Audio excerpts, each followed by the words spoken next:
What if you could find brand new worlds right here on Earth, where anything is possible?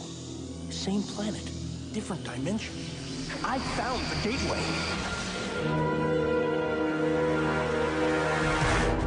The Rewatch Podcast presents the Sliders Rewatch, dedicated to the series Sliders on Fox and Sci-Fi Channel. Join us each week as we continue crossing the Einstein-Rosen-Podolsky Bridge and find ourselves in strange new worlds. Email your thoughts on each episode to the Rewatch Podcast at gmail.com. Join us on Facebook at facebook.com/Rewatch Podcast or on Twitter at Rewatch Park.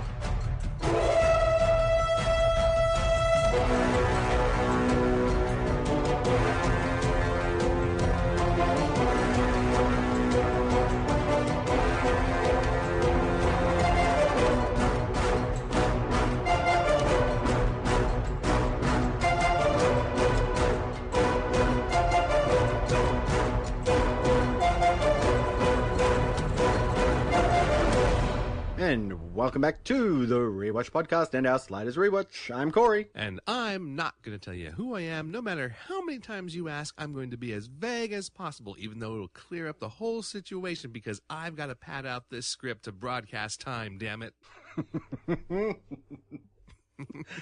Yeah, we'll get into it. Thank you for joining us, everyone. We are, of course, here discussing 2 more episodes of Sliders, and this week it is the return of Maggie Beckett and Easy Slider. Okay, so before we get into it, we have just a little bit of by the way. Yeah, I was thinking about this, and I was like, you know, when Mallory says Quinn is gone, Maggie's kind of like, I like Mallory, you know. It's like, well, we thought that was odd, you know, that she would just give up. You know, because she spent all that time with Quinn in the bubble world, and, you know, it's been a running thing where she's just, you know, trying to get Quinn back. But if you think about it, it's not that odd, because if you think back to when she was introduced, she forgot her husband like nothing, you know, like just nobody's business. She's gone, you know, or her husband's gone and she's just on to Quinn all of a sudden. So it's not so odd in her character that she forgets about Quinn suddenly like that, because it's what she's done before. She has a track record. Yeah, that's right. Wasn't she trying to get with that dude, Carlos or Carlos Pablo too, or something? Yeah. Exactly. Or Pablo, one of those guys. Carlos or Pablo, either one, you know. One of those generic Mexican names. Exactly. So, yeah, it was, I thought about that. I was like, you know, it's not so weird that she forgot about, I mean, I know it's a story thing that's why they did it, but still, it kind of fits with her character if you think about it. She's done it before. At the same time, if she keeps bringing it up, then we're going to remember it, and then they're going to have to try and write it into the script, which they don't want to do. Yeah, exactly. If you're looking for a lifelong relationship and a great partner, you don't want to be with Maggie. You know, because the second you're gone out to the store, you know, and the mailman comes by, she's like, oh, husband who? Hello, Mr. Mailman, you know? Like, forget about it. Forget about it. Yeah. Well, talking about Maggie, let's get into our first episode discussion. The episode is The Return of Maggie Beckett, written by Chris Black and directed by Peter Ellis. And this originally aired on August 13th of 1999. I do love a woman in uniform. Maggie, you know this isn't smart. Oh, come on. Incognito. If you were in the Rock and Roll Hall of Fame on some other universe, you'd go, wouldn't you? If there was any justice in the universe. It says the Intrepid spacecraft disappeared without a trace on its way back from the Mars landing. Nobody knows what happened. We finally made it there. I walked on Mars. Okay, she did. Hey, check this out. Oh, look at those little cheeks. Don't make me hurt you. Is that your mother? Yeah. Wow, I'd almost forgotten what she looked like.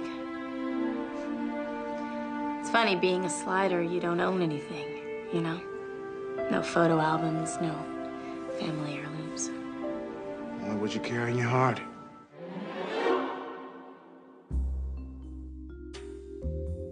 Our Our sliders land in Maggie's old hometown, where they quickly learn that she is a celebrated astronaut who died tragically on the way back from a Mars landing mission.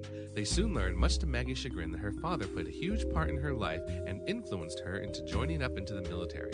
This upsets Maggie greatly, as in her dimension, her father was not very loving, they never had a close relationship, and was not very involved in her life, a fact that she says is true of her father in any dimension. Soon, Maggie is recognized by people in her hometown, and she is quickly abducted by an alien-looking individual who we learn is not an alien, but rather the product of the government using alien DNA to make vaccines.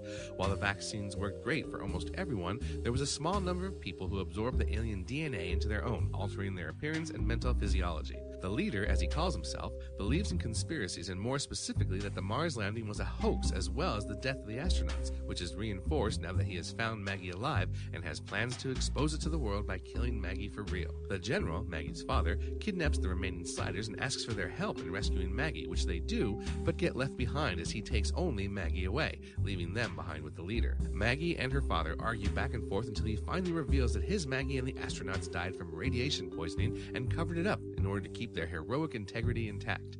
With Maggie's reappearance, he demands that she tell the world she's a fraud, posing as the real Maggie to cash in on her name. As soldiers take her to her holding cell until she agrees, she is rescued by the museum curator, who reunites her with her friends. The leader threatens to kill her, not believing their story of sliding, but they manage to overpower him before seeing Maggie's father on TV, revealing the truth about the astronauts' real fate as our sliders slide. On your world, you must have heard all those crazy theories, a UFO crash at Roswell, New Mexico, a secret deal between our government and extraterrestrials. We've seen the X-Files. The what files? Guys, it really happened. Only instead of covering it all up in the name of national security the way Eisenhower did, President Stevenson went public. He formed the Reticulan American Free Trade Agreement. RAFTA? And American business started benefiting from the alien high tech. I knew it. What? Roswell, Area 51. I always knew they were keeping something from us. They? You know who I'm talking about. Black suits, black glasses, black choppers. I was in the service. I know what the guys can do. Remy, I never took you for a conspiracy junkie. Yeah, well, believe it. I mean, Polaroid cameras, transistors, fiber optics. You think we came up with all of that on our own? Velcro? Anyway, that's how this world advanced its space program so rapidly. You really buy this? Yes, I mean, look, I became a scientist because I realized there was so much out there I didn't know, things I had to find out. I've got to try to meet one of these guys. I'll pass. I hear they pack a pretty mean probe. Yeah, and I'm just gonna hang out here, lay low, you know, stay out of sight. Now you're thinking. I'll go get us some food from the diner. Great. Now, do you want a bucket of chicken or the Maggie Roni and cheese? Let me see that. Are you... Oh, my God. Okay, so iReactions has, as always, hooked us up with a good bit of trivia here. Yeah, we've got stuff from Temporal Flux here that he shared, and as well stuff from Keith Dameron's Year 5 journal, which, you know, like the more I read about, the more I think, you know, maybe Keith Dameron shouldn't have done this Year 5 journal, because it exposes a lot of the stuff that, you know, that is just not like good ideas that he must have thought were good ideas. So it's kind of like he's writing his own death sentence here with some of this. But anyway, there's a couple things in here that I don't know if you noticed. I didn't notice this until it was pointed out, that the production of the episode, the production guys just didn't care.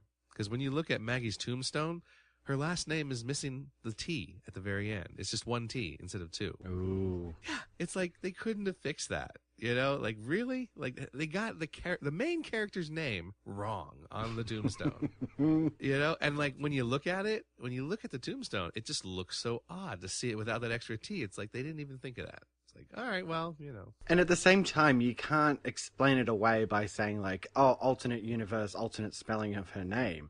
Because we see the Maggie Beckett Park and the Beckett Avenue, so... yeah, exactly. It's like, come on, what happened? You know? Let's see.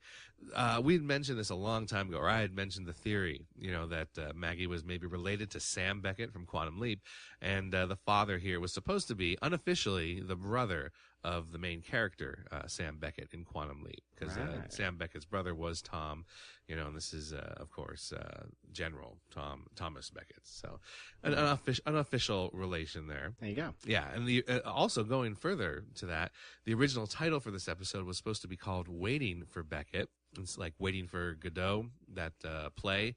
And the play was actually written by not the character, but the actual guy, Samuel Beckett. So it kind of like ties in that way as well. But he said for some reason the title Waiting for Beckett did not clear legal, which seems weird that it wouldn't be able to clear that, because it's not like, I understand Waiting for Godot is, probably, copyrighted or whatever, but Waiting for Beckett is kind of very generic. It's, I know it's a tribute to that, but still, it doesn't seem like that'd be something someone would say, oh, you can't do that. Yeah, they're not referencing it directly. They've changed it as an homage. So, yeah, it's very strange that they, that wouldn't clear, their legal department, but it didn't. So this was actually one of a number of space stories that they were pitching at the time. Keith Dameron, he had a story about space where the sliders slide into a rocket right before it takes off. Okay, which I think is kind of cool. That'd make for a neat story. But then they end up sliding, I guess, with the rocket to another dimension. And that, then I'm thinking, oh, well, okay, I guess if we can take a van, we can take a rocket through the vortex. Why not? And they land, I guess, on a dimension that has a population crisis. And the dilemma is, do they hide the rocket? Yeah, that's possible. Or do they leave the rocket there? And the problem is they can't slide for some reason without the rocket. So that's the big dilemma in the story. Like, what do we do? Do we help this dimension with a population crisis with a rocket, or do we take it with us? What do we do? So it was, I don't know, I was kind of confused by the whole entire idea. It started off good, but then it was like, well, why couldn't they slide without the rocket? Why do they need the rocket? Yeah, that's probably why they ditched it. Yeah. As much as they don't care, that really just does not make sense. So let's not do that. Exactly. So eventually the story that went out was this one, written by Chris Black, of course. So the original idea was there. There was a reference in one of the original scenes in the script to the holographic travel agent from the one where Mallory and Quinn were fighting for control in the hotel, if you remember that one. Yeah. And they tried to use that travel agent to try to spark his memories or whatever. There was a reference to that because, Maggie's not happy about her whole father situation on this world. And Mallory says something to her, and she, refers to his Leave It to Beaver, upbringing, because she saw his father and mother in that flashback, or in that holographic viewer. And he says, well, holographic viewers show you what you are thinking about, not necessarily the truth.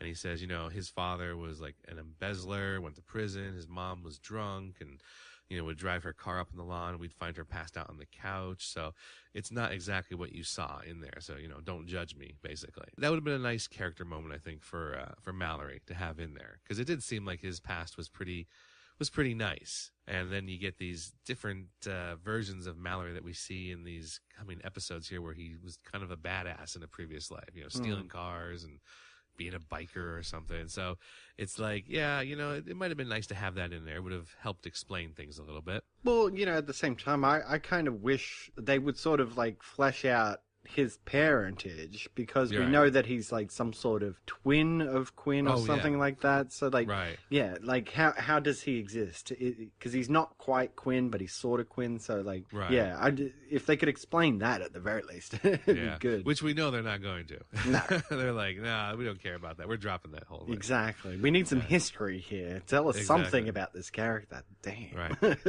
Now, I don't remember, I can't remember if this happened in the episode or not, but did Remy reference the Cro-Mags in this episode? Not that I can remember. Okay, then this must have been the dropped line, because on Dimension of Continuity, there's always, they have those deleted scenes on there. That's where we get these from. And there was a line, sometimes they say, there's a missing line here at the beginning of the scene or at the end of the scene. And this one talked about a missing line. I was like reading it, and I'm like, I couldn't remember where the missing line was, but I'm assuming it was this one, where they talk about going to find one of the reticulans, because they want to find an alien. And Remy references wanting to see if they have a death ray to use on the Cro-Mags. I'm like, oh. And I don't think they reference the Cro-Mags ever again, do they? I don't remember. Yeah, I don't remember either. So I think that must have been the missing line that they took out there, because they kind of finished with the Cro-Mags, I believe. Does seem a bit cliched, though, doesn't it? Right, Like yeah. aliens might have a death ray. Exactly. I know. And like they already have a death ray, but it just destroys the atmosphere, so they don't want to use it. There was going to be a lot more alt history, which was kind of cool. They said the Vietnam War never happened. Neither did Watergate. JFK wasn't assassinated because Lee Harvey Oswald actually warned the FBI that Cubans were going to kill him, and he turned out to be a national hero. So there was a little bit more explanation about, how things changed when they, didn't hide up the fact that there was an alien crash landing in Roswell. So it was kind of neat. I like when they do that. But who needs old history? Well, exactly. Who needs So, all this? yeah, just cut that. That's fine. Get rid of it. Don't need that. Jeez. Don't want that in the episode. Fine. Yeah, exactly. One of the things that I don't need to mention too much about it in the discussion, but, the leader says how he's changed from the alien DNA. He has larger brain capacity. And then he says he has supernumerary nipples. Yeah. I mean, we don't need to talk about that too much, but I'm just like, really? He also was supposed to have extra eyelids as well. That was they cut that out. That would be too expensive to show. Yeah, let's not show the extra eyelids, but because we got to see the supernumerary nipples, of course. Yeah. I was like, come on, if you're gonna cut a line, why are they cutting out the extra eyelids and not the supernumerary nipples? Do we need to hear about that? I mean, really? Yeah. I mean, why don't we talk about other bits of his anatomy too? How is that different? Let's go all the way. Yeah.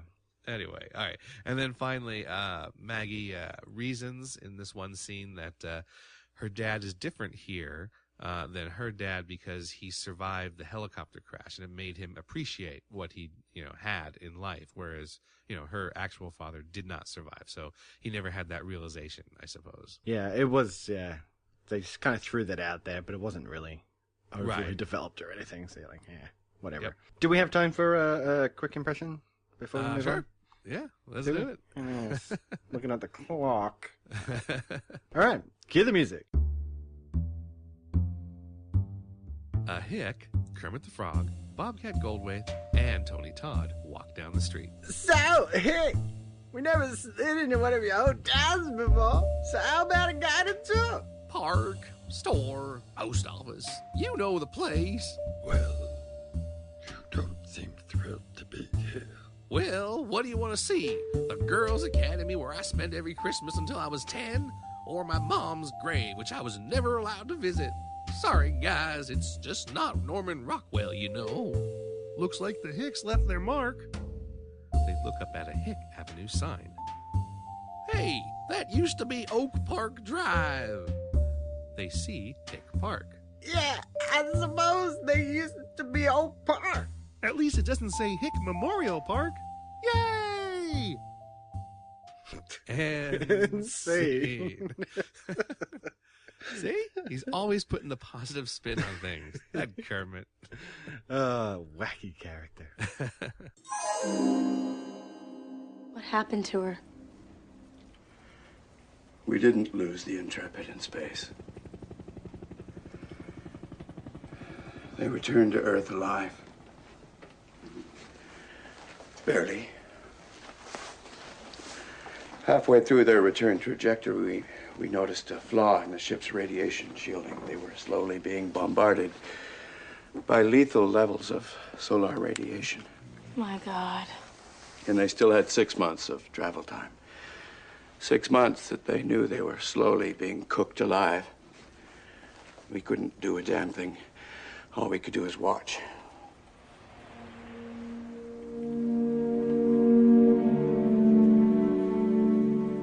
I'm sorry.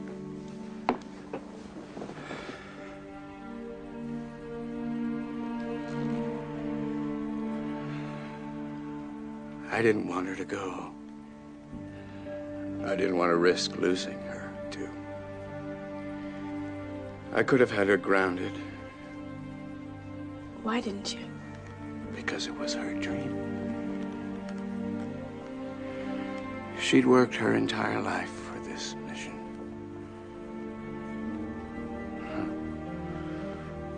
And when she got out of that spacecraft, my daughter,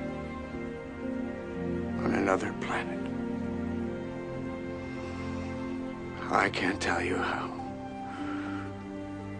proud I was.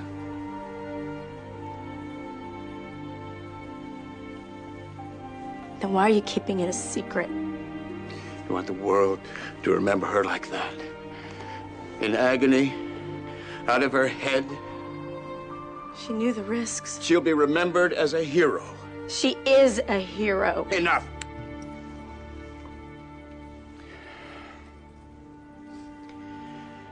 Now that we've established who you're not, why don't you tell me who you really are? All right, so let's get into our discussion of the return of Maggie Beckett. All right, so sliding inside somebody's house. Yeah, this is a neat way to slide in. We haven't seen that, really. Although I think the reaction of the woman is it's not quite right, is it? No, like you it's think not. she would just be like totally freaked out. Instead, it's just like, what are you doing in my house? Get out of here. I'll throw my shoe at you. I'm in a towel. Exactly. It's like, and, you know, she must have been in the shower, getting out of the shower or something, and she runs out after him. Like, I don't know. And her voice didn't quite fit who, like, I pictured. You know, like I pictured someone much older. I don't know why, just the voice or something. But yeah, I don't know. It was a nice, funny little intro, and it's good to see everybody sort of having a good time. You know, they're having a laugh about it. And oh yeah, going on about the cat. Like Remy was like super happy about the cat. Really, he's like, it wasn't even the woman; it was the look on the cat. It was amusing. It's a good start. It's a funny start because usually it's just out in the abandoned alley or something like that. You know, so it's good. Yeah, and it's not like this is an overly like fun episode or anything like that. Right. But it is an interesting story from Maggie standalone. You know, we don't get that a lot really. Maggie standalones. Right, yeah. She recognizes that they're in Fresno, which I don't think we've ever done before. No. It's always like LA or San Francisco or on the odd occasion for some reason Las Vegas, but right. Exactly. So we're in Fresno, and this was like one of Maggie's many hometowns, as she throws out. She's military brat, of course. And she reminisces about growing up, and they discover a street and park named after her. And it turns out it's a weird line, right? Because Mallory's just like, oh, we should be thankful that it's not the Maggie Beckett Memorial Park. But it actually kind of is. Yeah, it is. Yep. Because, yeah, they were on a mission to Mars. They actually got to Mars, and on the way back, the shuttle was destroyed. And, yeah, so the park's named after her and the street and everything. At first I was like, why is it just named after Maggie? Like, why aren't any of the other astronauts getting stuff named after him? But then I thought, okay, we're in Fresno, though. This is her hometown, so they've named stuff after her. So, yeah, an interesting setup. Like, I kind of knew that it was going to go to the point of, like, people are going to recognize her, right? So, right. Oh, yeah, definitely. So it's going to come out. So far, I'm fine with it. You know, I'm okay with the whole thing. I like the idea. My problem is going to come up in a little bit here. So we'll get to that. So they're there and they see the memorial and they kind of have a moment.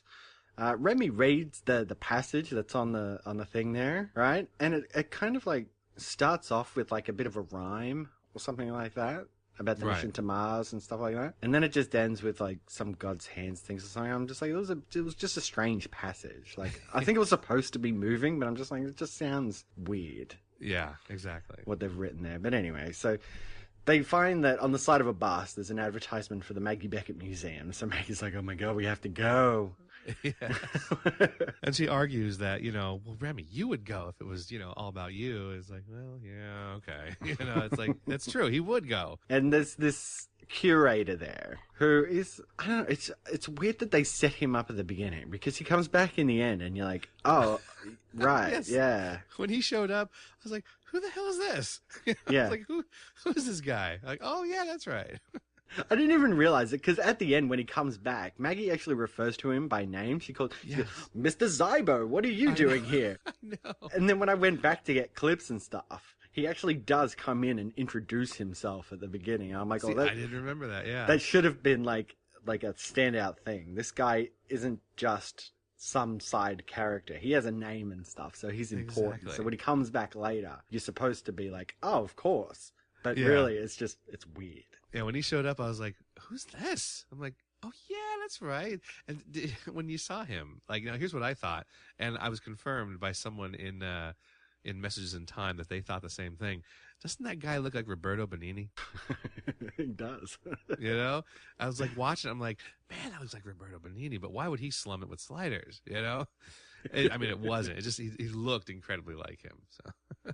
Yeah, but he's like totally into it. Like, oh you yeah, know, he knows all about Maggie Beckett and her history. So, and he's the curator of the museum. So, yeah, he's like way into it. But he starts going on about how, you know, her father was like key in her life. He was Right. there. He's the one who pushed her to do better, help her get to her dream of going into space. And exactly, you know, it's totally not true for our Maggie. Which, Right. again, is a weird thing, because we know that she named her son after her father, Thomas. right, exactly. In the bubble yep. universe. So you're just like, if she really had like so much like loathing and hate for the man, why would she do that? Well, maybe since that bubble universe was like the perfect universe for her, maybe that's why. Maybe in that bubble universe, she has a better relationship with her father. You know? Okay, I can go with that. Yeah. But see, here's the problem that I have with this, and I don't get, like, no one seems to have said anything about this, you know, at all. Like, universally, this seems to be a favorite episode of a lot of fans, a lot of reviewers, and everything. And I just don't, my problem is this. Her father is such a typical army parent character. Like, how many movies or TV shows have you seen where the father is in the military and acts exactly like Thomas Beckett does? Yeah, You know, stereotype. stereotype, cold and distant, appearing unloving, but you know somewhere deep down he does love her. Like, it was such a typical portrayal, you know? And that's how I pictured, you know, her real father, okay? That's how I pictured her real father being, just cold and just not very, you know, warm and friendly. And that's fine. But I thought, what a neat way would it be if they had done this episode where actually her father was a loving man. Even though he was in the military, he still showed this world's Maggie's great attention. Like, what if he was actually the inspiration for her, for this world's Maggie, to go into space? What if they had like the best, you know, father-daughter relationship ever? That might have been a neat way to go. And then after she dies, maybe that's when he turns cold and angry and becomes, you know, more like her, the father that she knew. I thought that's more original, I think, than just doing the old trope of, oh yeah, he's a cold soldier, you know, and I never really knew my father that well, you know. I don't know. I was disappointed by the way they went with her father's story. Yeah, it was a weird explanation, because they do get into the whole thing about how on this world he was like a total inspiration to her. Right. But at the same time, he still seems like he was acting like her father, as she knew him as well. Because like she brings up the fact that, you know, yeah, you shipped me off to military school, that all-girls military school and stuff like that. And he was like, I wanted to raise you right. Right. And she has to be like, if you want something done right, you do it yourself and blah. I'm like, wait a minute. Like, you're supposed to have a good relationship with your daughter in this world. Why are we... Right. Why is this happening now? Well, I think that's what I'm saying. I think that they were trying to say that this father is exactly like her father, because she even made the statement that, you know, Thomas Beckett is the same in any dimension. I'm like, no, he's not. There's an infinite number of dimensions out there. He could be nice in some of them, you know, but like she made that comment just to reinforce that, yeah, no matter what dimension we're in, her father's going to be just the way she was that she remembers. So I think on this world, saying that he was the inspiration, I think that was a lie that her father made up, you know, in order to like make things seem all nice and happy in her life. So that's what I'm thinking, that, you know, the father is actually the same in any dimension. Like she said, it's just that he wanted to make things appear different, wanted her to have a good memory. Like when people remember her, they wanted to have like a good story to remember. And that's what he sort of made up. So he made up the story, even though things did happen the same way they did on her world or very close. He wanted to appear different in here. And I'm saying it would have been neat if it actually did appear, if things did happen differently here. You know, I think that would have been a more original way to go instead of just using the same old tired thing of like the cold military soldier. You know, to me, I was like, oh, it's kind of, I've seen this story before, you know, and he'll have a big turnaround at the end, you know, because he realizes that he doesn't have to be cold and angry. And, you know, I just thought it would have been neat if they had done it a different way. Yeah, I can totally agree. But we get some old history here, and like we were saying in the trivia, they actually seem to have cut a bunch of old history stuff, which was a shame. But, you know, we do get a good chunk of it here. Yeah, it was neat. For something that has to do with aliens, right? You know, you would think like we at this point in Sliders history, we'd be like, oh, they're bringing aliens into it, you know. Right. They did a good job with the Cro-Mags, interdimensional beings that aren't really aliens, so that's fine. But, you know, if they're going to bring in aliens, you know, it could really go like, bloody season 5 Sliders. What are they doing?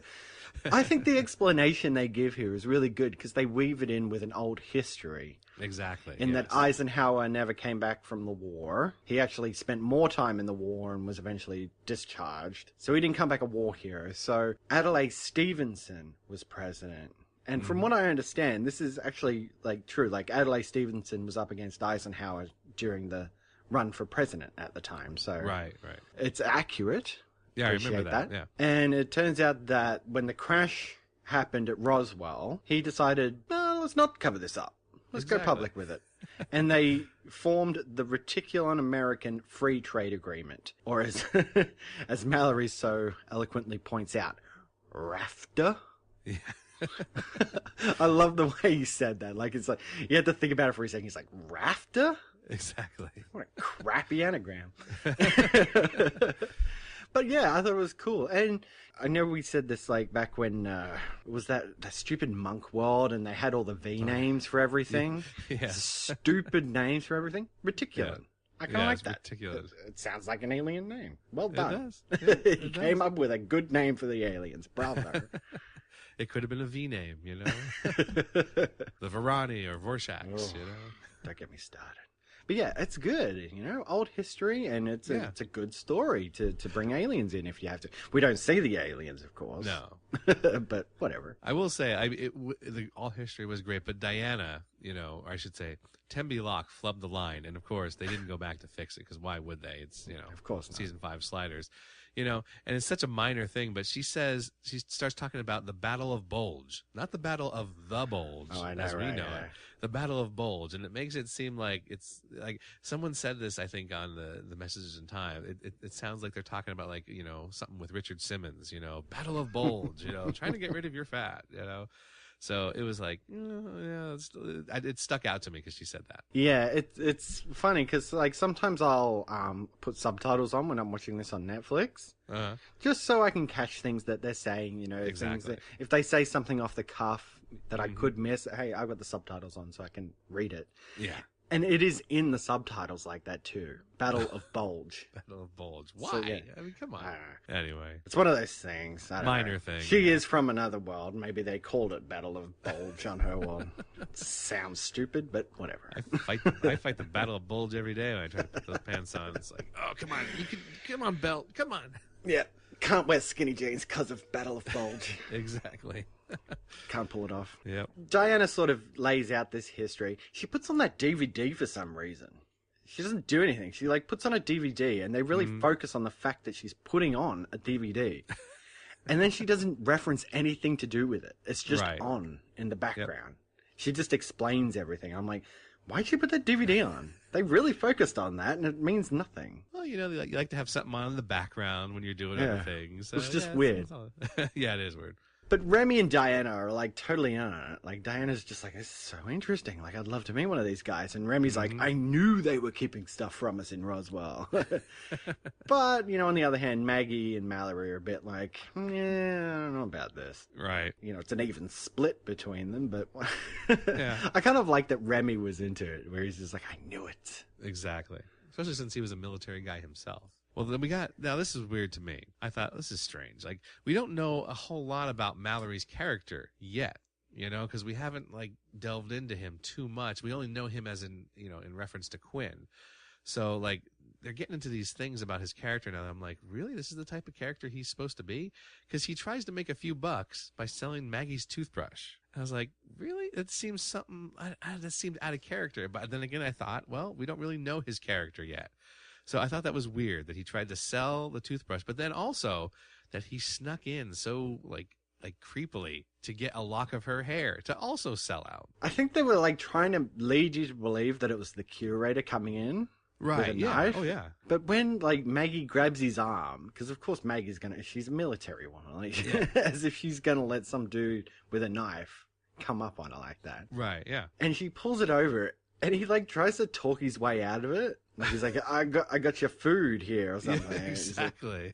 And I almost thought it was going to be like that, like, that's the way it was. It was just him creepily having a knife, like right close to her face, even though he wasn't actually going to do anything with it. Yeah. But the fact that, he like tries to talk his way out, she's like, bullshit. Exactly. It's like, it's not, I was like, that's weird. It's just a strange way to go about it. But yeah, you're right. It is like what's the deal with Mallory? Like, is this the kind of guy he is? Seriously? Exactly. Because I didn't think that was the way he was, but it's a weird way to go. But, it's Sliders. So we move on. We've got the men in black that show up here. Yes. Yeah, I don't know. The leader, when he appeared on screen, I was like, oh my God, really? This is what we're going with here. Because I just thought it looked comical. I thought the leader was just odd looking to me. Like a leftover head made for the Chromags or something. Yeah. And they painted it blue and then put like black contacts in his eyes. Exactly. Yeah. Exactly. So yeah, he introduces himself as the leader at the beginning, and he says he works for NASA. You know, that was funny because they were like, you know, who do we contact about, you know, who's kidnapped Maggie? And they bring up NASA, and they're like, why would we talk to NASA? And then the leader introduces himself as being from NASA. It was a funny little back and forth there. But yeah, he just refers to himself as a leader, but then it comes out because Maggie's like, you're not who you say you are. And he's like, you're right. Most people fall for that. I don't work for NASA. I'm like, so for the rest of the episode, because, you know, we take notes as we go along, of course. Right. All I can do is refer to him as the leader. Right, yeah. Even though for the rest of the episode, he really comes out to be like a real flimsy kind of he's very conspiracy nut kind of character rather than any kind of leader of some organization or cult or something, you know? Exactly. I was just like, boy, he just whines, you know? I'm like, come on. He does. He just seems like a little bitch by the end. Like, who is this guy? Like some sort of weirdo hanging out in his basement trying to prove conspiracy theories or something. Exactly. Like, he's not the leader that you think he is. I don't give him a this. name, Eugene or something. I don't care how cliche. I don't care how cliched it possibly could be. Eugene the leader. I am Eugene the leader. Okay. Yeah. We're scared. It's a weird character. Now I'm confused because I didn't understand this when I was watching it. I don't understand it now, trying to think about it.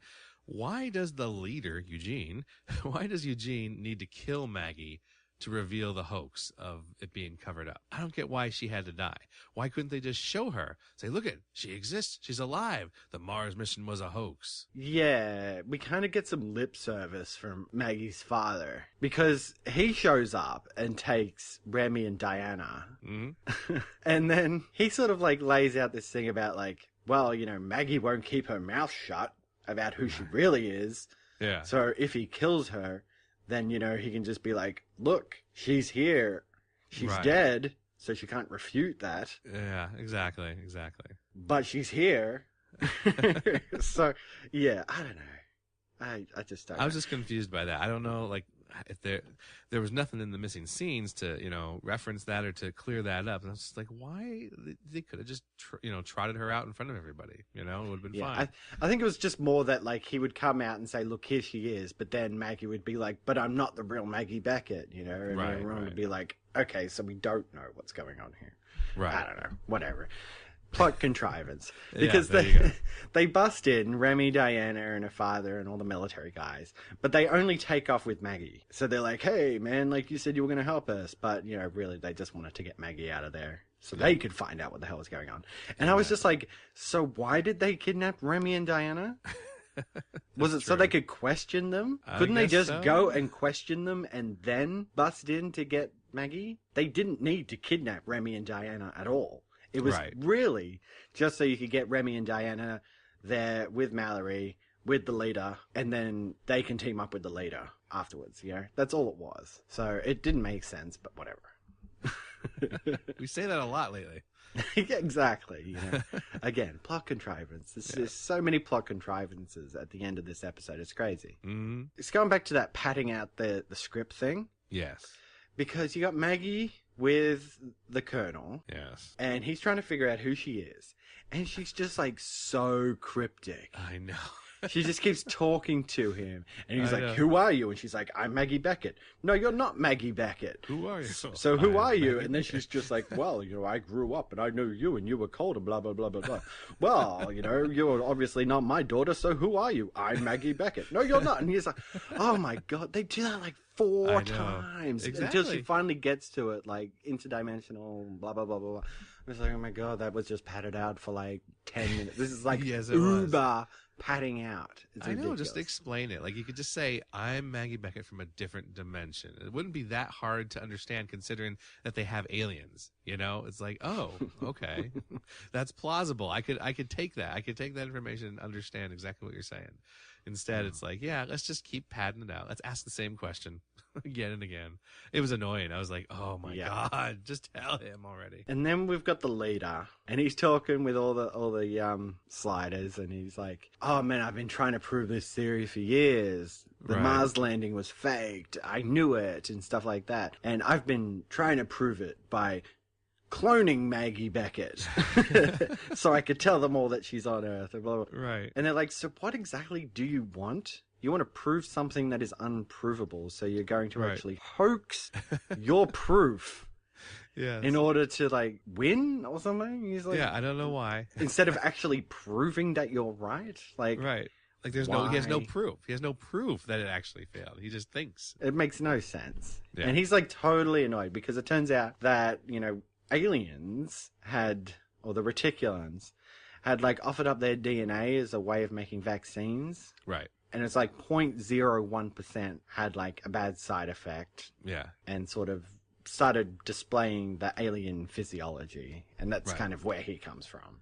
Exactly. I like the explanation of that. Yeah, it was pretty good, but yeah, his motivations and everything were just a bit like, Well, yeah. whatever, yeah. And like I said, he comes off as like a real whiny bitch of a character by the He end of does. it. Yeah, he does. So yeah, and you know, Diana kind of has a moment with him too, where she's like, "I think you're great. Like, you're not a freak." And he's thinking like, score. She likes supernumerary nipples. But his thing was, because he was like, oh, you know, they didn't go to Mars or anything. The reason that they faked it and made it seem like it failed was so humans would never attempt to get to the alien homeworld, the reticulan homeworld. So that was his theory, because that's what he wants to do, you know? He kind of feels like an outcast on Earth, so if he can get to the reticulan homeworld, then maybe he'll fit in and stuff.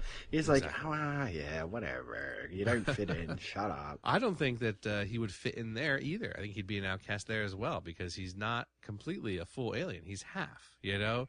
So I think he'd be just as, like, you know, outcast there as he is here on Earth. So yeah, and it's an explanation for why their space program was so good, because they had alien encounters and stuff, and they shared technology and whatnot. Really, all we know is that it sort of advanced the space program. So yeah, they got to Mars, and the only other thing is we see a mail cart that hovers in a really, really bad effect. Yes, that's the only one. That's the only thing. So you're like, yeah, whatever. So the leader like says, okay, well, I'll help you bust out Maggie. And then we cut to like Maggie being taken to her cell or whatever. Yes. And it's Mr. Zybo from the museum. Yes. Like I said, you're like, okay, so he came out. What, did they go to the museum knowing that he would help them? It was I just have no weird that it was him. I think it was just lucky he was like friends with the leader. So I don't know. It was good luck. And it turns out that he was the one who sort of designed the solar shielding or something. Yes. That made all the astronauts sick on their way back from radiation. No, you know what was funny? Like, I don't know if you noticed, when she is being led to her cell and Zybo shows up, Zybo he sprays the guard to the right, okay? But right before he sprays the guard to the right, the guard on the left, he's conveniently looking at the wall. Like, he turns his head to look up at the wall like there's something interesting there so that Zybo can actually spray the guy on the right and then, you know, not get hit by the guy on the left because he's looking at, oh, look at this interesting pattern on the wall. You know, it's just like, I know that stuck out to me. I was just like, what the heck? He just looked away. Oh, okay. I see what's going on. I mean, yeah, obviously he did it, so it's like, oh yeah, he would have gotten hit otherwise, but yeah, it was funny. And then it was just like a whatever wrap up, you know. The leader isn't really helping them. He just wanted to kidnap Maggie again, but exactly because he is such a bitch, they just like punch him. Exactly. Yep.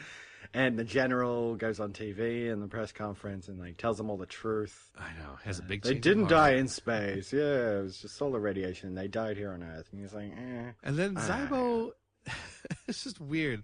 He's like, I think this is yours. That was her toothbrush, right? Yeah. I'm like, why even have that in there? You know? No, Maggie leaves the toothbrush behind. It's like, come on, really? Why is that even a line in there? Just slide. Get it does outta make here. you wonder if the sliders like keep toiletries. Yeah. You have like a little toiletry bag in your pocket or something that you take around. Exactly. Can't buy toiletries in every world that you get to. You know, I mean, it's not a bad episode, but I don't know. I just wish they could have gone a different way, a less, you know, stereotypical way for me. You know, and like everyone seems to love the episode. They don't seem to, they mention that never that the general or the corporal is just or the colonel is just a typical, stereotypical army person. It's like, they don't mention that at all. I'm like, that seems like something that they would have pulled out. Like, that's like a trope you can actually find out there, you know, the military parent, you know, it's like, how come no one's ever mentioned that? But overall, it's pretty decent writing, you know? Yeah. It's fine. I think everybody acts it really well. The story, good idea. They did pad it a little bit too much, but it wasn't bad at all. I mean, I enjoyed it, you know, but like, I don't get the people who are like, this is the best episode of the season and da-da-da, and I'm like, but look at what they could have done, you know? Like, it's so many things. Anyway. Yeah. It's definitely, it's by no means the worst. It's kind of, maybe a little bit above middle of the road, but it's not the best. Right. And now, another episode of That's Random with Remy. It's not funny. We almost scared that woman to death. It wasn't the woman. It was the cat. This has been another episode of That's Random with Remy. Alright, so let's get into our second episode discussion. Today the episode is Easy Slider. Teleplay by Tim Burns, with story by Jennifer McGinnis and Janet Saunders, who I think that was like Peckinpah's assistant, right? Yes. From the Java Jive. Exactly. So she's back with a story with her friend. Her friend. I Hey, guess. Jenny, you want to write a story? Sure, Jan. Directed by David Peckinpah. And this originally aired on August 20th of 1999. Well, the place looks friendly enough. Not for everybody. Yeah, they're just getting ready. For what? The propaganda arm of the AQMD has got to be freaking out that the smokers are going to raid again. Well, the guards at the checkpoint call that dead guy a smoker. Must be some pretty nasty folks. Depends on who you ask. The AQMD says they're outlaw bikers. They won't give up their machines, so they've got a bounty on their head. Sounds like the Old West. Guy on the bus told me that internal combustion engines were banned about a year ago. Some kind of Clean Air Act? What about the bus? Hydrogen power. No private car ownership. Apparently, you can timeshare one of the government's hydro wagons if you don't mind an 8-month waiting list. Well, it's called Kincaid Petra. They have oil. What do they do with it? Paints, plastics, cosmetics. Salad dressing?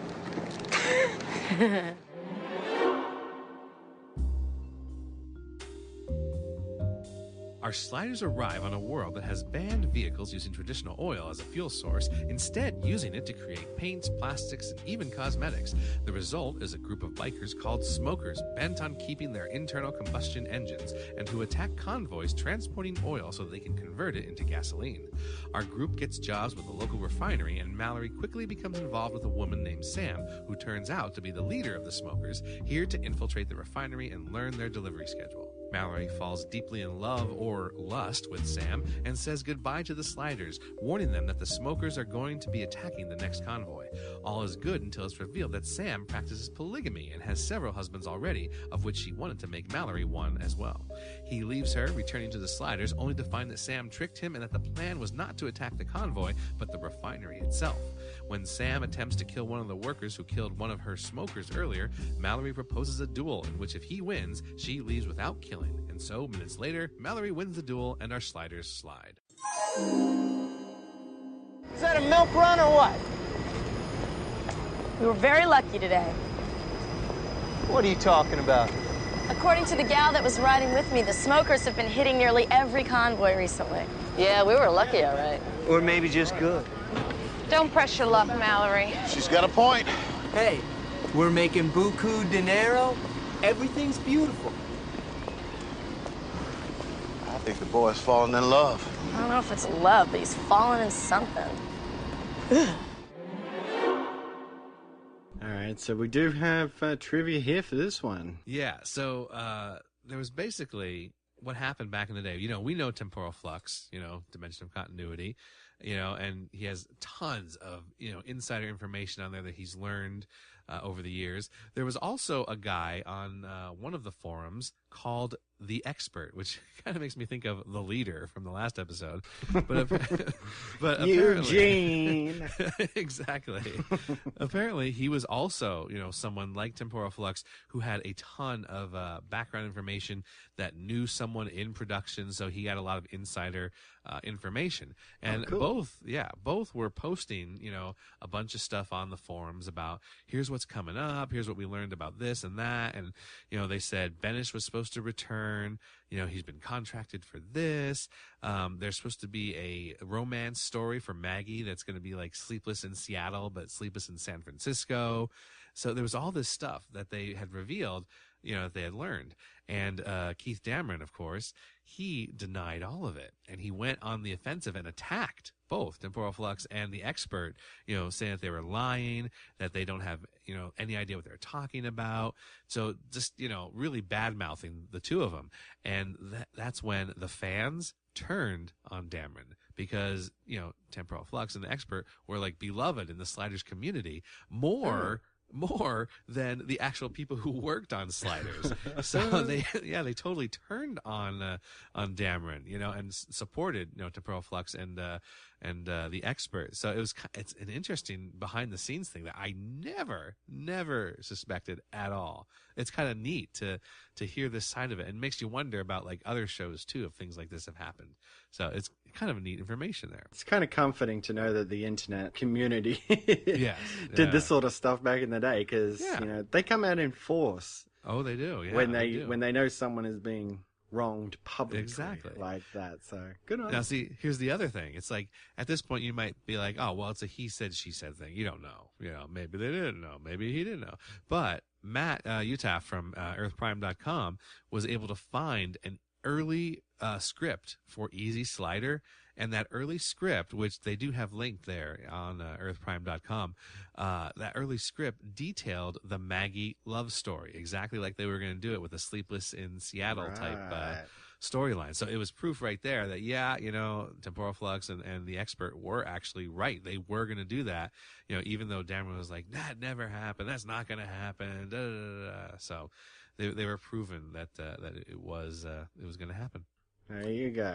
Yeah, it's kind of neat, the behind the scenes there. So originally this script was commissioned, okay, by Peck and Paw because his mistress, not his wife, his mistress said that, you know, this would be a good job for me to do some stunt work on. So he's like, all right, let's do it. You know, you know, officially he said, you know, I see Maggie in tight leather, so let's get this written. Let's do it. But of course, you know, the numerous rewrites that they had turned this into Mallory's love story instead of Maggie's love story. So the Maggie in tight leather never actually happened, which is good because that would have been a return to like the old Maggie, you know, just using her for eye candy. I actually kind of like this as a Mallory's story because Yeah. at least we're sort of getting more of the Mallory character. And they're trying to exactly. flesh it out a bit more. So some of the changed scenes or deleted scenes, there was a lot of extended parts to the scenes that we saw with some extra lines here and there. But in the beginning, they were going to explain why they were low on cash, because they said we need to get jobs.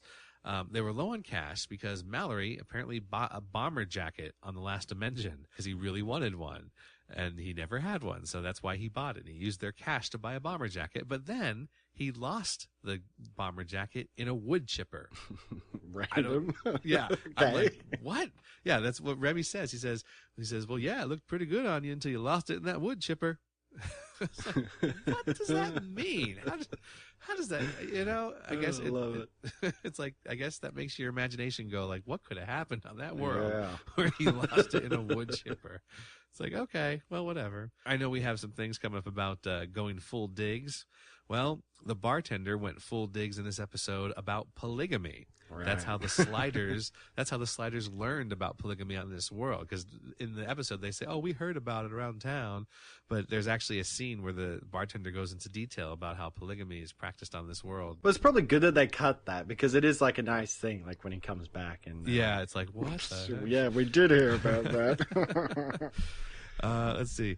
Sam actually gets serious for a moment, and she asks Mallory if she's just being like a substitute for Mallory's other girlfriend named Sam. Like, are you really in love with me, or are you just in love with, Sam, who you used to be, with, right. and I'm just substituting for her. And so it's a little, touching moment between them, and then they get right back to the whole lust-filled, experience that they got going on.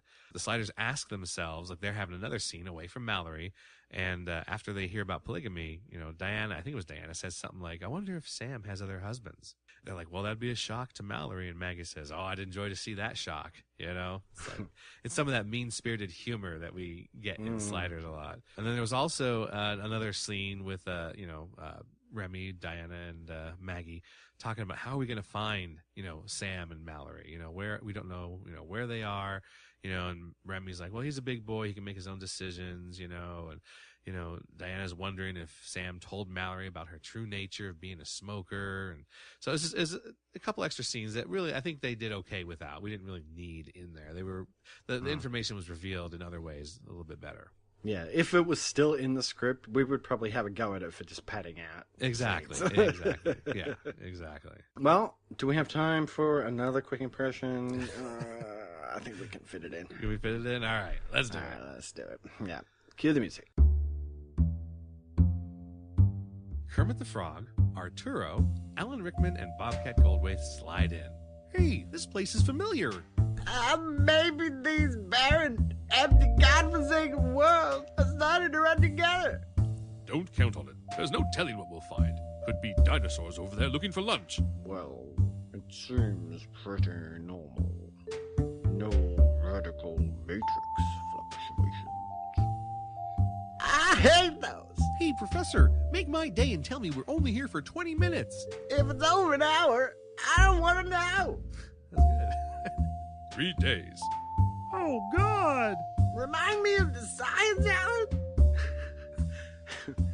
How long can an adult human live without a double latte? Decaf or regular? I'd settle for a glass of water. Let's see if we can find some civilization. Can we stop by a shoe store? My feet are hurting. And sing. I like the Bobcat. I like it. Yeah, random. I remember back in the day trying to do an impression of Bobcat when I was like a kid. I could never quite get it. That's good. That's good. Guys, I need to talk to you. Where have you been? Cops are looking for your girlfriend. I know. Look, I've decided to stay here with her. What? Man, she's a smoker. She's a revolutionary. Revolutions sometimes turn on you. I love her. All right, look, Mallory. We're not going to pass any judgment here. If you love her, that's great. But don't let that love blind you. She's an outlaw. I don't see it that way. What, man? She's Robin Hood and you're one of our merry men? Look, you always told me any of us could stay in any world we felt we could live in. This world, these people, They're so much like the people I used to know. People I was closer to than anyone in my life. And then there's Sam. And then there's Sam. I just wanted to say goodbye and thanks for a great ride. Okay.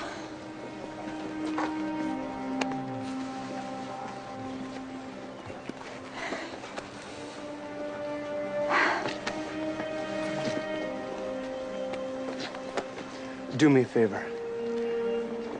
Don't go on the run today. Why not? There's gonna be a raid. What do you mean? When? Where? I don't know. Just don't make the run. Wait for the slide and get out of here. Oh, we just let him go? No. But I'm fresh out of ideas right now. Well, we can't slide without him. Look, it's his choice. It's a damn stupid one, but it's his choice to make. How much time will you run me? About 5.5 hours. All right, we gotta tell somebody about what's going on today because a lot of innocent people could get hurt or even killed. Let's go. Alright, so let's get into our discussion of Easy Slider. All right, now they slide in the middle of nowhere, and do you notice how they're just laughing hysterically? Mm-hmm. Why? They never explained that. You know, I don't know. It bothered me. I'm like, why are they laughing? Explain, please. Maybe Mallory just lost his bomber jacket in a wood chipper or something. Oh, maybe that happened. Yes, exactly. Oh, man. Yeah, it is. It's weird. I think it's been a while since we've been out in the middle of nowhere. Yeah, it has been. Just away from everything. And they immediately start talking about Easy Rider. Mm-hmm. For some reason. I never saw, like I said, Easy Rider. I looked up the plot and everything, and there's very little that actually makes me think of Easy Rider when, you know, watching this story, aside from the fact that there's motorcycles. I just thought it was weird that they started referencing that movie. Well, yeah, out of nowhere, because we hadn't even seen motorcycles at this point. No, just a road. Right. In the middle of nowhere.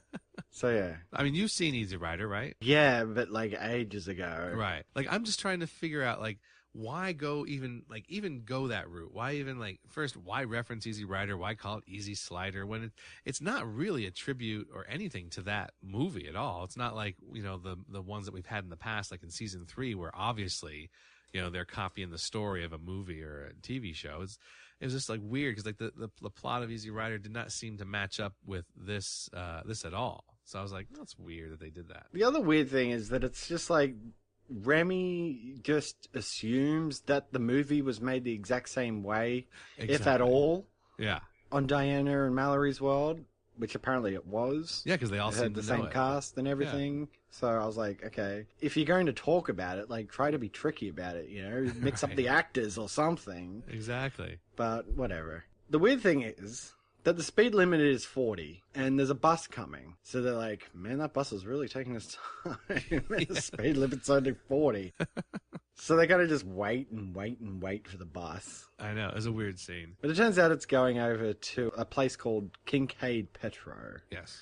And it's taking the B crew over to start work. On the bus, Mallory sits down next to this woman named Sam and immediately starts flirting with her. Oh my God, yeah. Where did that come from? Throughout this whole episode, I just did not get the chemistry between the two of them. I just didn't see it. It felt forced to me. We used to get this with Remy in the early days, remember? He would just like pick up a random chick and, you know, go off and have his fun. Yeah, it was just like they started talking and like immediately she's pretty much throwing herself at him. You know? She does hold back. Right. On all that stuff. Well, she does it like in that way that you know that she's kind of interested, but she's not just coming right out and saying it. Yeah. But you're right, it's weird chemistry, a weird back and forth. Mm-hmm. They get to Kincaid Petro, and they don't have work papers or anything. Right. And Sam's just like, I'll cover for you, right? And it is, like, super flimsy. Because she gets off the bus, and she walks up to him, and she's like, you know, I am such an idiot. I had his work papers, and I put them down, and now they're lost. Exactly. And Mallory's like, my friends don't have work papers either. Never resolved. Next thing, they all just have jobs there. Yeah, and I was like wondering, like, what if they didn't have their work papers? It seems to me like this Kincaid Petro would have hired them. without the work papers, because they need people to drive that they don't really necessarily care about, because they know they're going to get attacked, So I think they would have gotten hired without work papers. And then these guys show up with a dead body. Yes. Like a burnt corpse. Mm-hmm. And tied up to a fence and declare that AQMD is at war with the smokers. And he's like, these are like new employees, right? Are you trying to scare them off? Exactly. Like, what the hell? Seriously? It's a bit much, don't you reckon? Yeah, it is.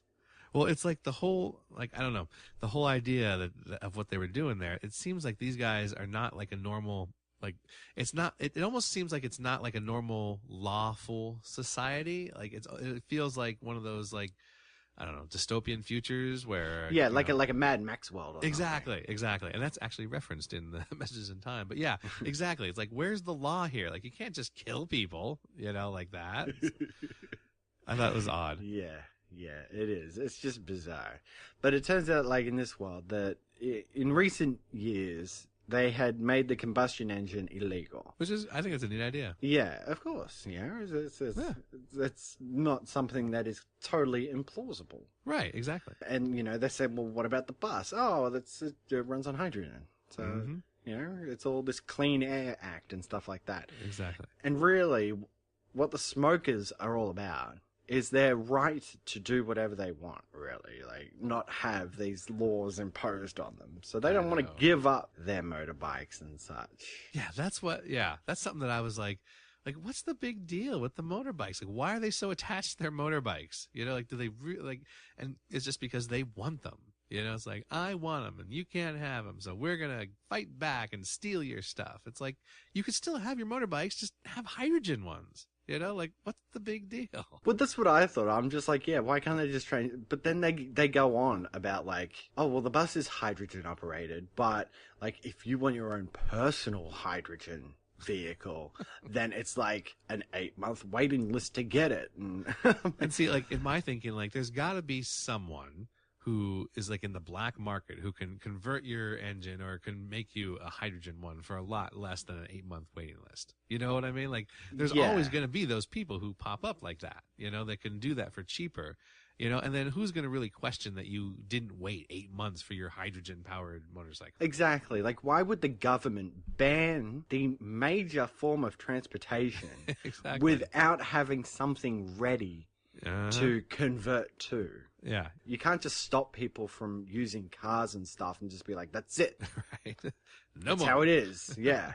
You're going to walk to work. You commute to work for like an hour or something. Yeah. Which I do. It's ridiculous. Yep.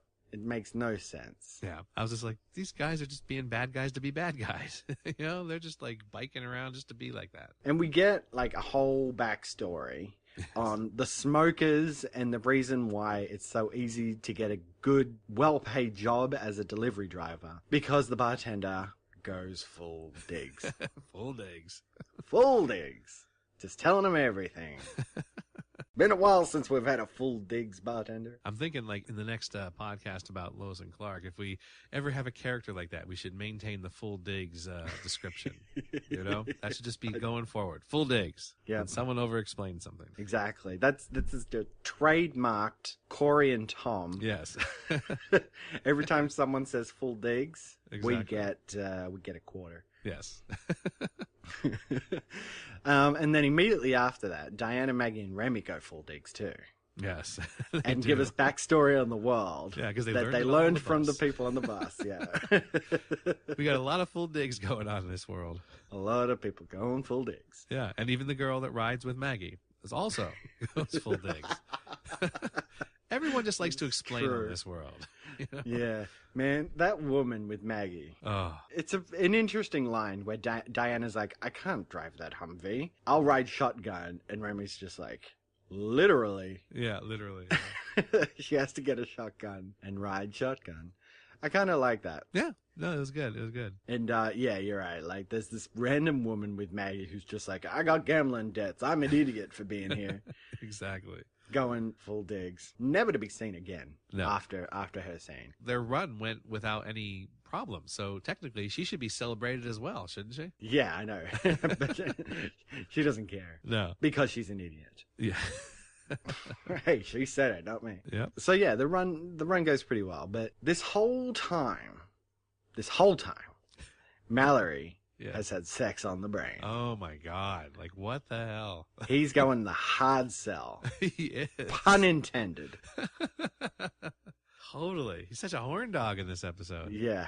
And Sam's just she's not going with it. Like, no. She's like the queen of blue balls. Yeah, she is. She takes him so far and then like, nope. Sorry. Curfew's at 10. Too bad. And it's revealed that she's a smoker. Yes. Like, I saw that coming. Right. I really saw that coming. Oh, yeah. Uh-huh. Because this guy shows up. They refer to him as a Q man. And he's pretty much a policeman. And he's there trying to track her down. He had gotten information about what her plan was. And he doesn't really even know her name. But her smoker name is Climax. Climax. Oh, God. Yeah. Why not just call her Orgasm? You know? I know, right? Yeah, so Remy's actually, he takes off with her. Yeah. It's just like, hell yeah, I'll go with you on your motorbike. Let's do it.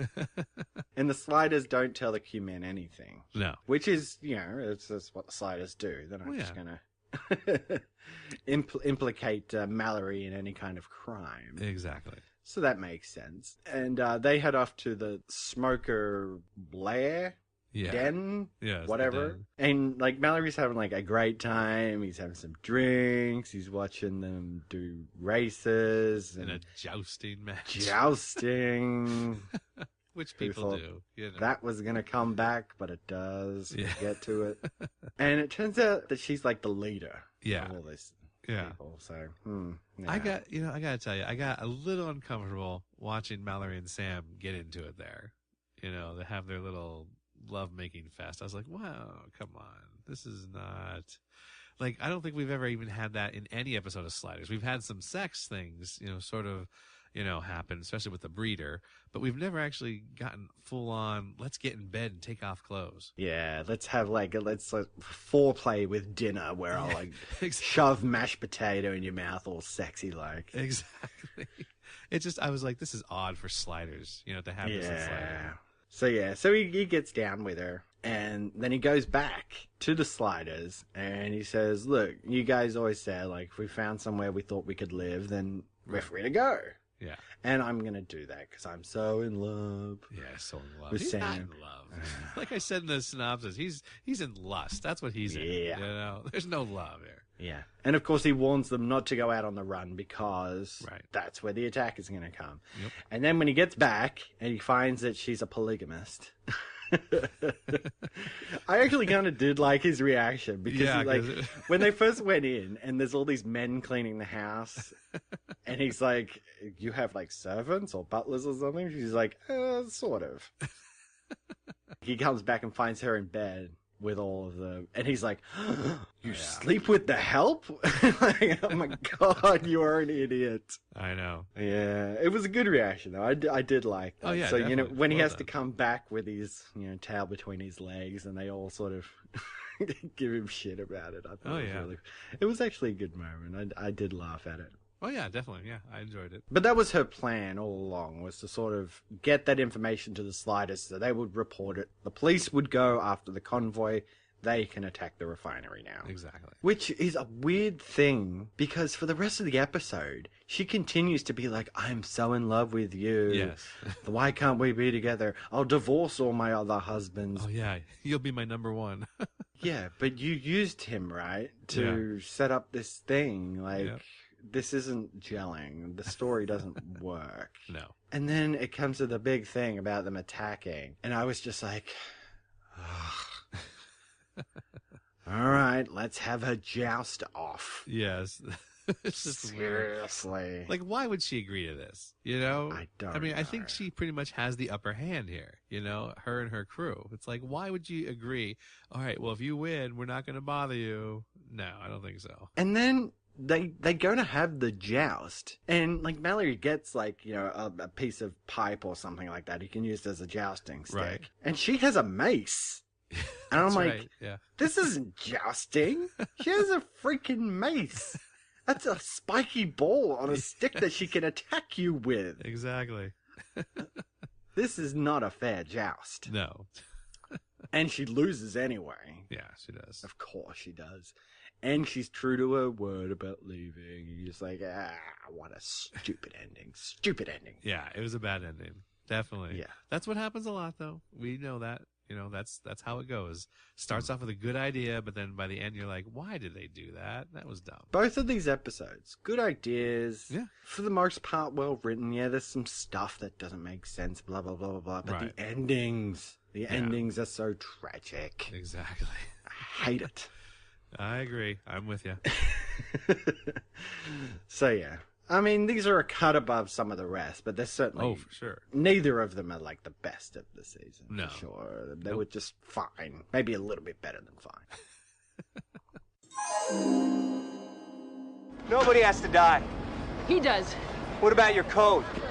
You said you don't have to kill your enemy. This falls under defending our own rights. They killed one of us. Now someone's gonna have to answer for it. Then everything you told me is a lie. Wait. I love you. Why don't you understand what we're doing here? I understand. Just a little too late. Oh, you are brave, honey. I could use a man like you around. Are you gonna kill me too? All of us? You accuse the AQMD of Gestapo tactics. Ooh, you were getting a little close to the edge there, sweetheart.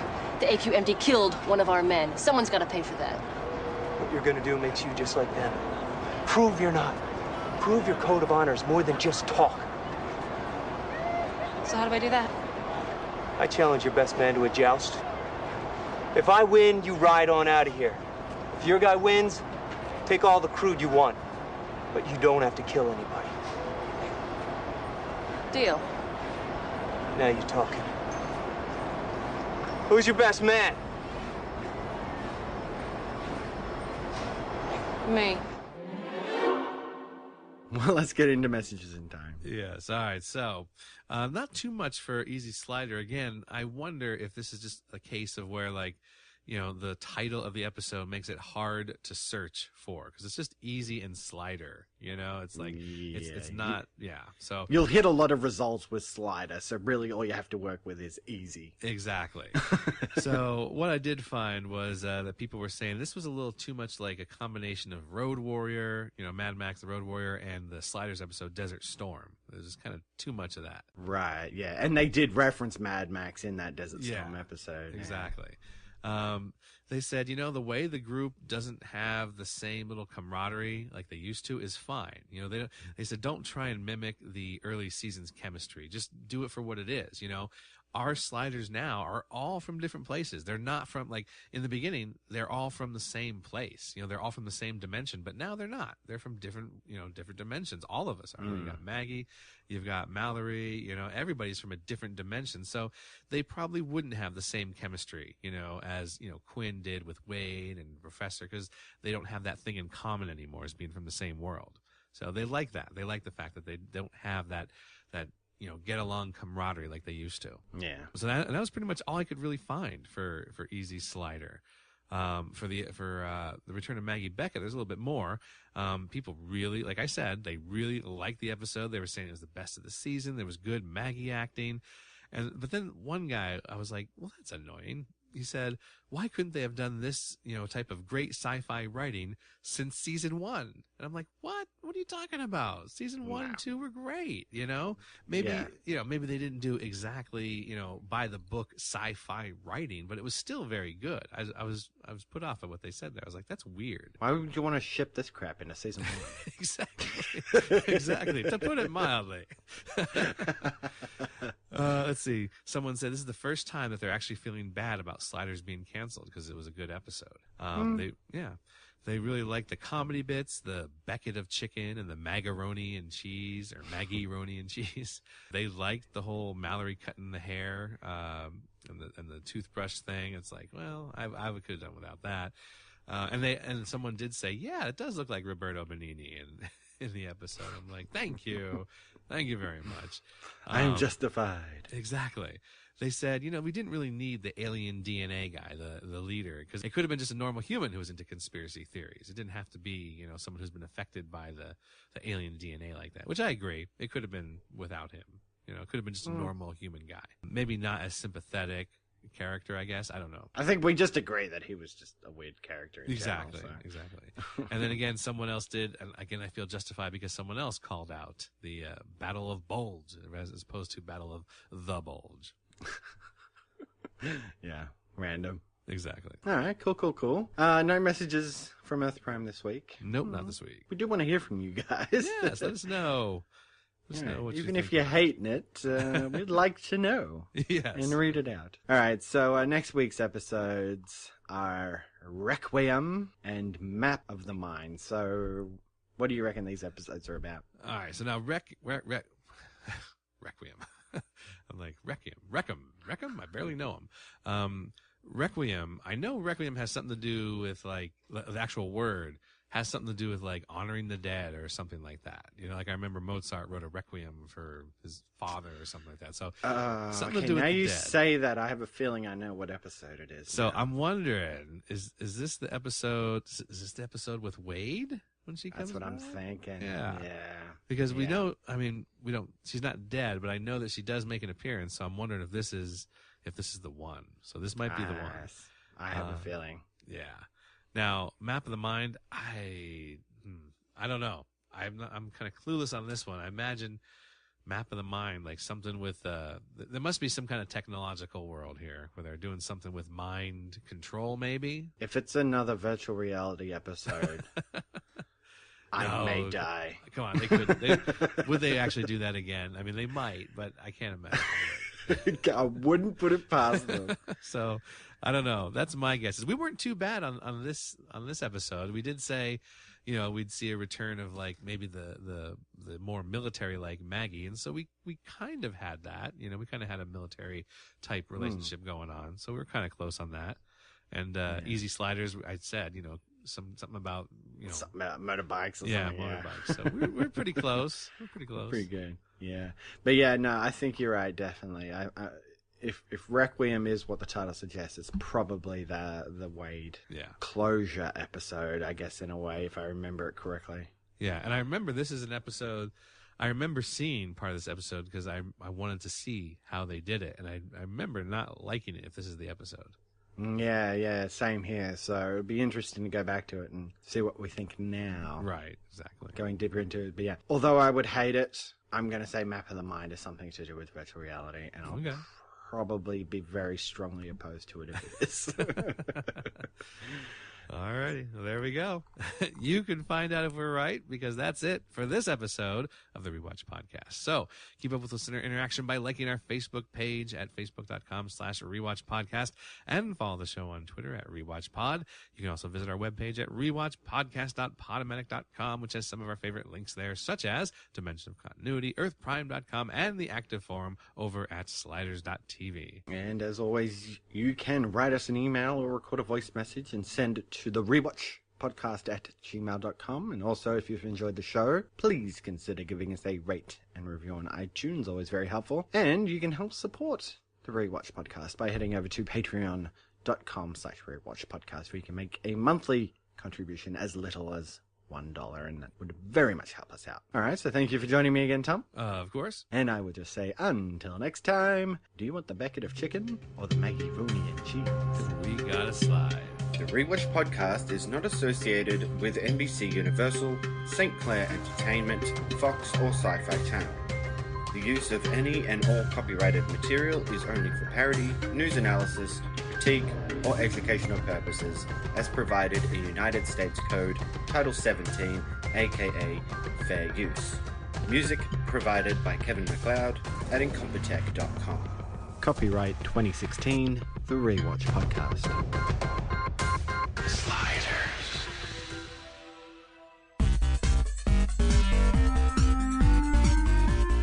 Hi, Rewatch Podcast listeners. I'm Corey. I'm Tom. And I'm Nathan.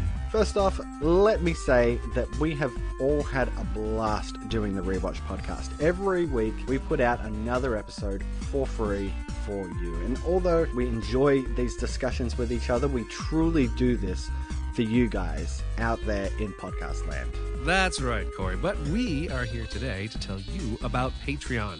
Every week, there are costs involved in podcasting about film and television, including hosting and bandwidth charges, our own personal internet usage, and film or show rentals and purchases. So, we're asking you to become a Patreon supporter. If you can afford as little as $1 to throw our way per month, it would really help us keep the lights on.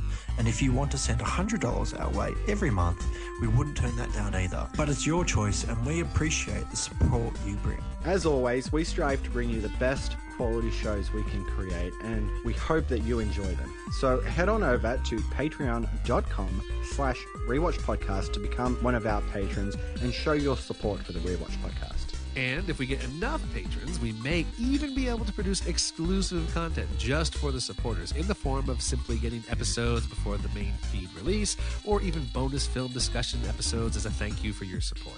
The website again is patreon.com/Rewatch Podcast. Thanks, everyone.